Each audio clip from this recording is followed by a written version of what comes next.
Assalamualaikum warahmatullahi wabarakatuh. Alhamdulillah, alhamdulillahilladzi lam yalid wa lam yulad wa lam yakul lahu kufuwan ahad. Asyhadu an la ilaha illallahus samad wa asyhadu anna sayyidana Muhammadan abduhu wa rasuluhu khairul ibad. Allahumma salli wa sallim ala Sayyidina Muhammad wa ala alihi wa sahbihi wa man tabi'ahum bi ihsanin ila yaumil mi'ad. Amma ba'd. Para pemirsa yang dirahmati oleh Allah Subhanahu wa taala, di dalam bulan Ramadan kita diwajibkan untuk berpuasa. Di dalam berpuasa itu pun akan menghasilkan sesuatu yang sangat istimewa untuk diri kita. La'allakum tattaqun, agar kita menjadi manusia yang bertakwa. Ketika kita membicarakan takwa, para ulama menafsirkan dengan berbagai macam definisi. Di antaranya, takwa tersebut adalah menjalankan segala perintah-perintah Allah dan menjauhi segala larangannya. Dan juga ada pendapat yang lain, seperti Ibnu Umar mengatakan, takwa adalah alla tara nafsaka khairun min ahadin. Takwa merupakan jika kita melihat diri kita lebih rendah dari orang lain, atau jangan sampai kita melihat diri kita lebih baik dari orang lain. Oleh karena itu, ketika kita berbicara takwa, berarti kita membicarakan hati. Karena ketakwaan itu berasal dari hati kita.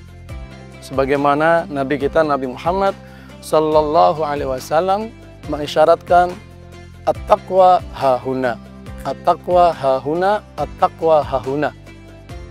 Takwa itu sumbernya dari hati.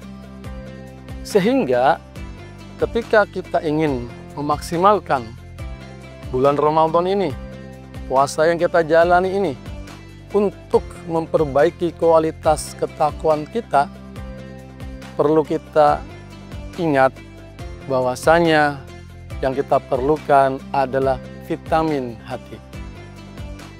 Kita perlu gizi yang kita berikan ke hati kita. Dan juga kita perlu obat untuk menyingkirkan penyakit-penyakit yang ada di dalam hati. Kalau kita ingin sehat di dalam tubuh kita, ketika kita ingin tubuh kita terhindar dari penyakit, pastilah kita memperbanyak asupan yang bergizi. Kita minum vitamin. Dan juga ketika kita sakit, jasad kita sakit, tubuh kita sakit, kita meminum obat. Tetapi kalau berkaitan dengan hati, apa yang kita beri untuk hati kita ketika ada penyakit-penyakit di dalam hati kita? Apa yang perlu kita beri dari vitamin untuk hati kita supaya selalu sehat?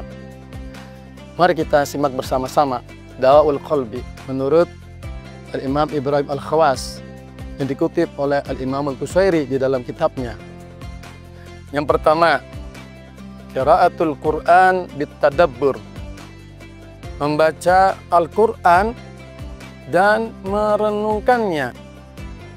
Membaca Al-Quran sambil memperhatikan kalimat-kalimat yang ada di dalam Al-Quran tersebut.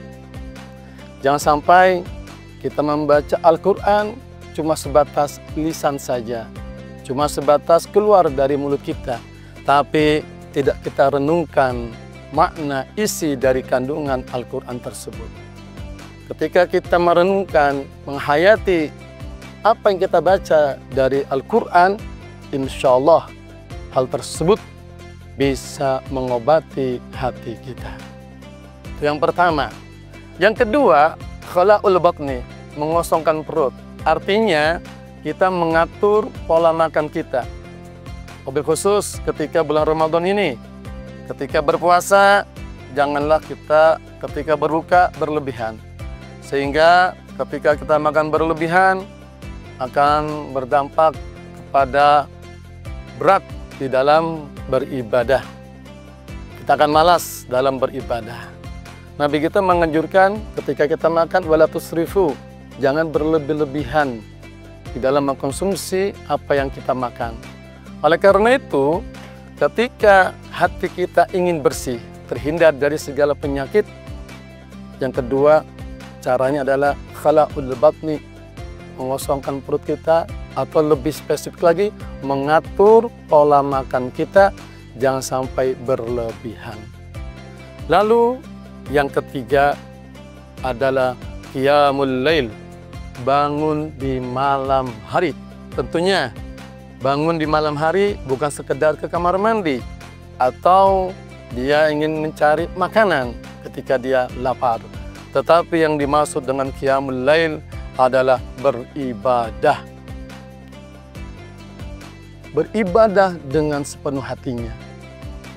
Beribadah dengan harapan yang mendapat rahmat dari Allah Subhanahu wa Ta'ala, mendapat ridho dari Allah Subhanahu wa Ta'ala. Hadirin pemirsa yang dirahmati oleh Allah Subhanahu wa Ta'ala, itu yang ketiga, qiyamul lail, untuk membersihkan hati kita, untuk mengobati hati kita yang penuh dengan penyakit-penyakit hati. Yang keempat, at-tadaru' inda sahar, merendahkan diri kita di waktu sahur. Artinya kita berdoa kepada Allah Subhanahu wa Ta'ala, kita bermunajat kepada Allah Subhanahu wa Ta'ala untuk memperbaiki setiap perilaku kita, baik zahir maupun batin.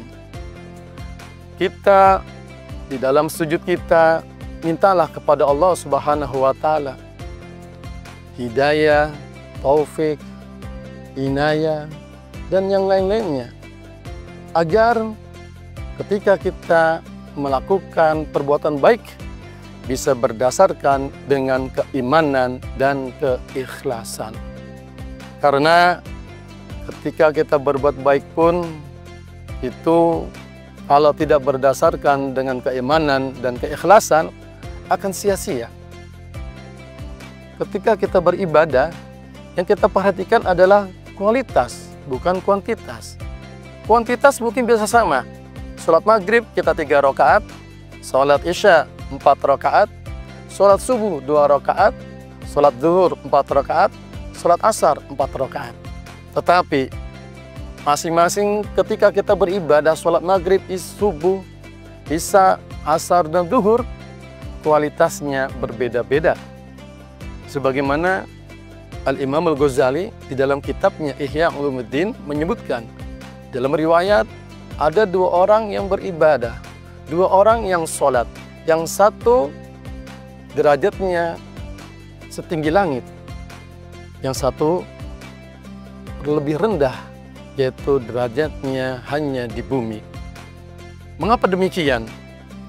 Karena ketika seseorang beribadah dengan keimanan dan keikhlasan, itu derajatnya akan setinggi langit.